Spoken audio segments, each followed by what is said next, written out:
fairness. In fairness, maganda to. Oh. Uy, ang sarap. Nang, mahal lang siya, guys. 600 riyals. Ang mahal.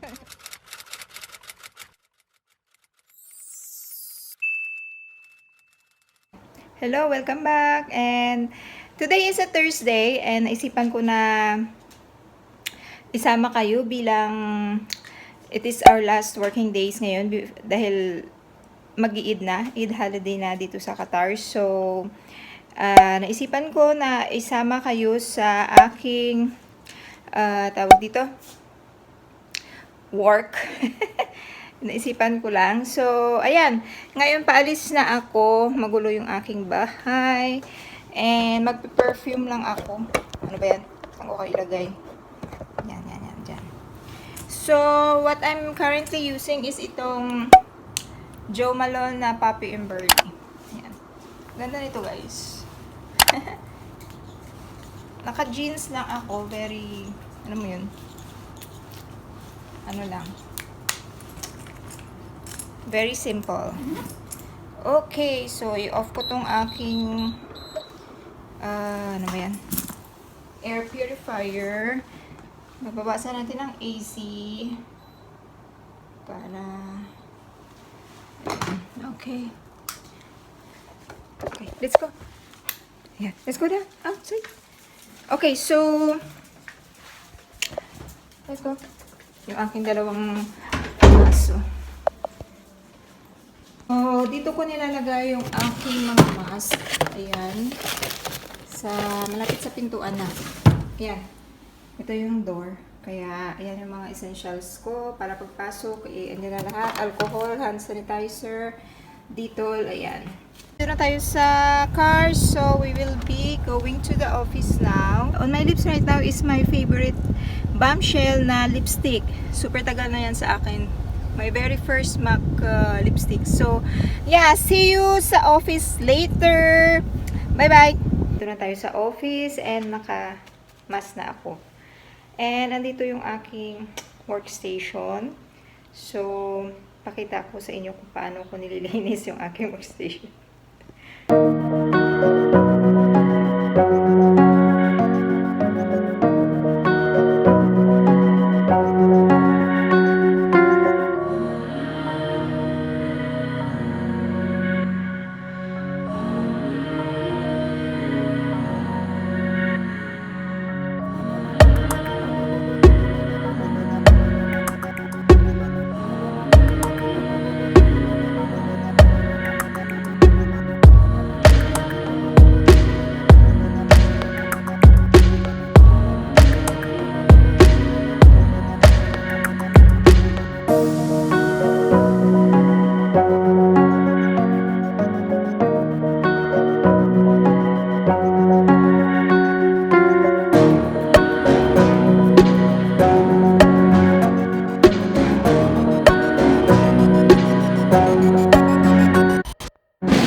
ako lang kumakain at nagtatago ako dito sa aming conference room.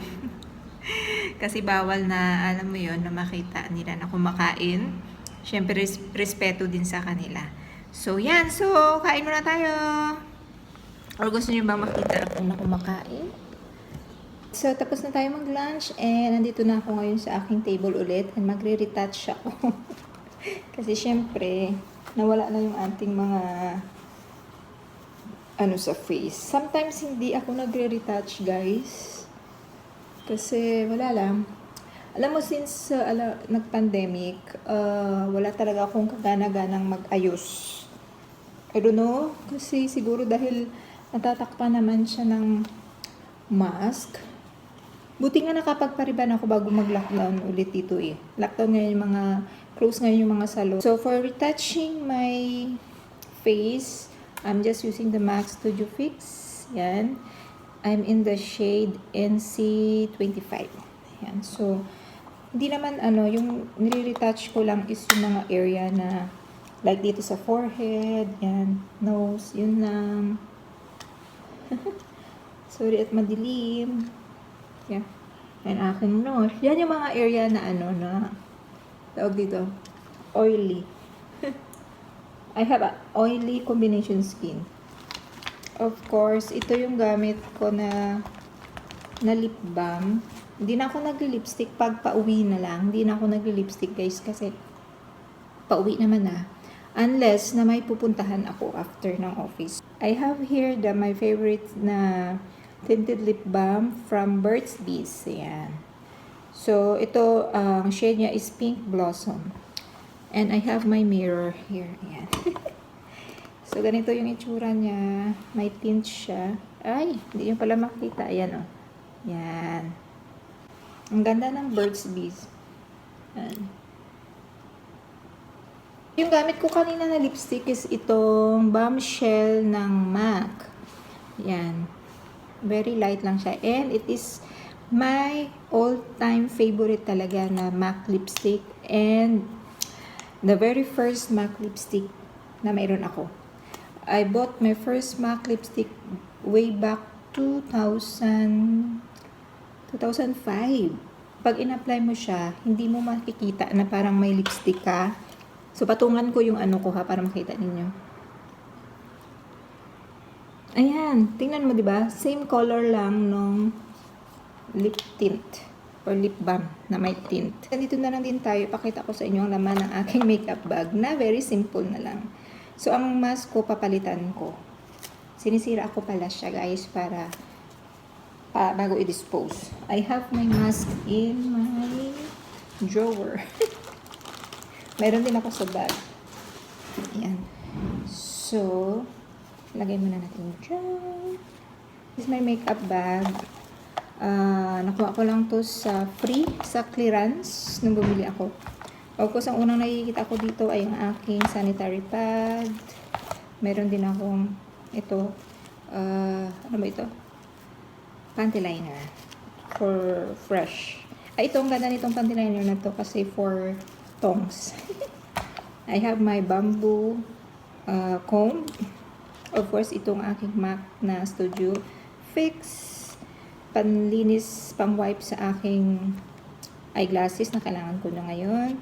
Isa sa pinaka-gusto ko rin na tinted lip balm is itong lip glow from Dior. Yan. Favorite ko to. Actually, ubos na to, guys. Ayan, oh. Super ubos na. Wala na talaga siya. Ayan, ayan. Wala na. But, kinikip ko siya kasi para hindi ko makalimutan yung shade pag magbili ako nito.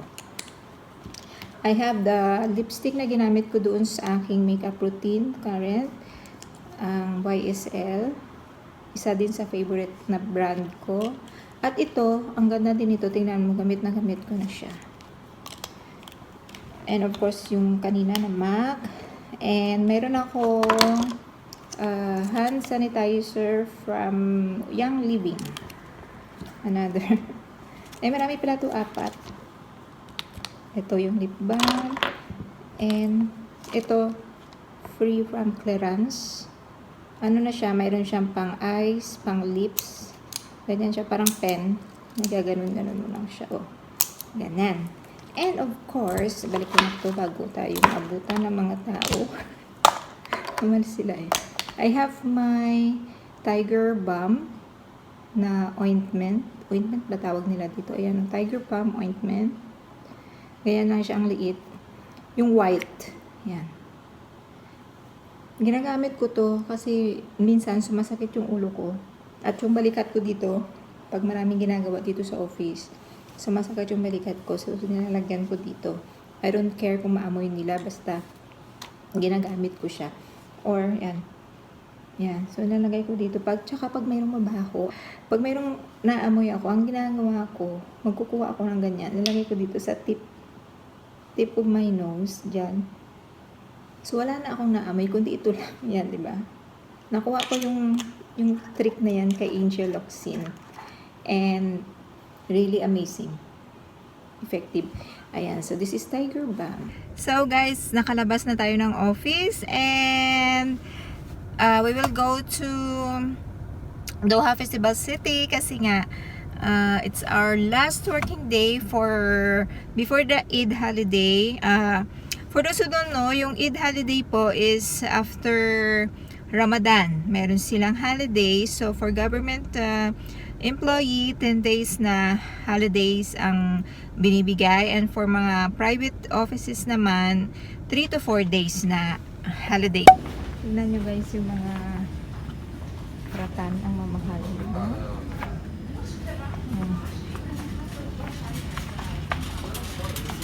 In fairness, maganda to. Uy, ang sarap.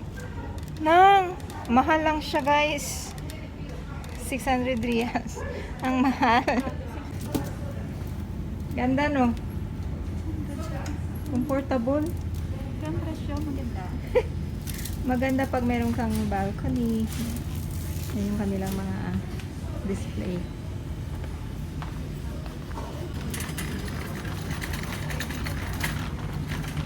Ito actually maganda din to.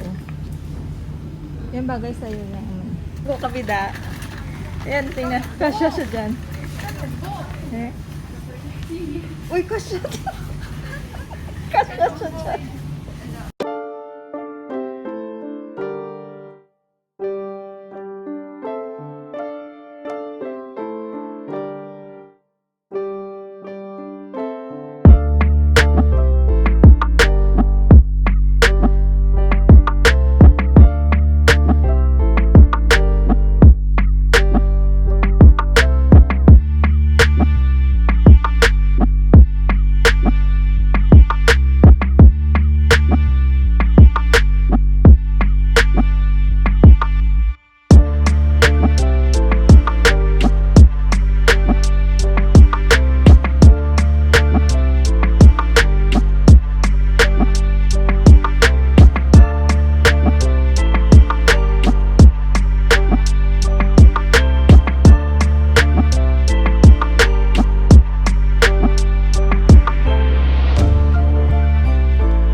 Hindi ko alam kung paano siya i-pronounce. Dime.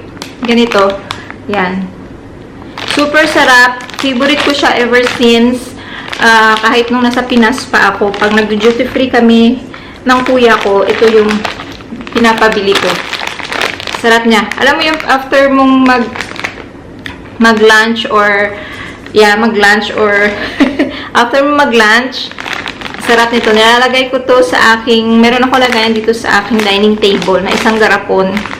So, matagal ko to maubos kasi may ano siya meron siyang laman na matigas. Basta masarap siya. Sarap siya. Ito yung dime. Medyo may kamahalan lang ito sa IKEA. Nasa 35 reals yata ito. Yes, 35 reals. Wala kang mabili nito dito sa grocery. Doon lang sa IKEA. And, ito, hindi to IKEA. Kahapon ko pa to binili actually. Kahapon ko pa to binili. Alam nila na food nila. Naiwan ko sa sasakyan. So, sinama ko na dito. Ito yung Royal Canine na gastrointestinal. Ito yung food ni Molly. Sobrang sensitive ng stomach ni Molly na meron din siyang intestinal reflux. Tama ba?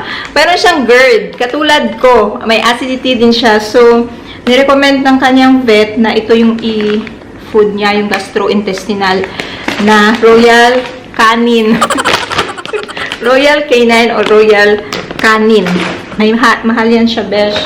So, yun lang. At, ito rin yung isa sa pinunta ko doon. Bumili ako ng rug. Ganito lang siya kalaki. Yan. Yan. Ilalagay ko dito sa may living room. Kasi, yung aming center table gumagalaw. Pag nagtatakbuhan itong dalawa, sumusunod yung aming center table dahil wala siyang madulas. Ayan. So, yun lamang guys ang aking mga napamili sa IKEA. And, sana nagustuhan nyo ang aking day in the life of OFW here in Qatar. Yan yung aking day from office, going to IKEA. And tomorrow, siguro pupunta kami ng vet and walking or I don't know. Basta, I hope to see you once again sa next na vlog ko. Thank you for those who subscribe to my channel. And if you haven't yet, please don't forget to like and subscribe. And don't forget also to hit that notification bell para ma-update kayo kung mayroon akong bagong upload. So, maraming salamat sa panonood. Ingat and God bless. Bye!